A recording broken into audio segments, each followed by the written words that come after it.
లేదో ఎందుకు ఎక్కడి నుంచి పరారయ్యాడంటే చాలామంది చెప్తారు, ఎందుకంటే ఇశ్రాయేలీలకి నినేవే ప్రజలకు పడదు కాబట్టి అన్యులంటే యోనాకి ఇష్టం లేదని పారిపోయాడు అంటారు. వాళ్ళ వ్యాఖ్యానానికి ఆధారాలు లేవు.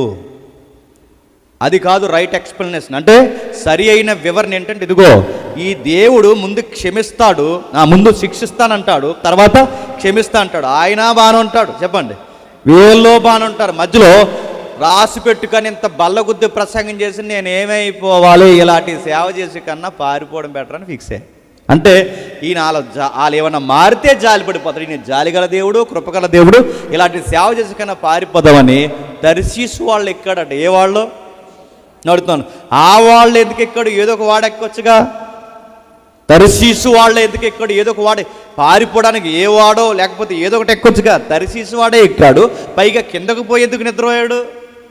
తర్షీసు వాళ్ళు ఎందుకు ఎక్కాడంటే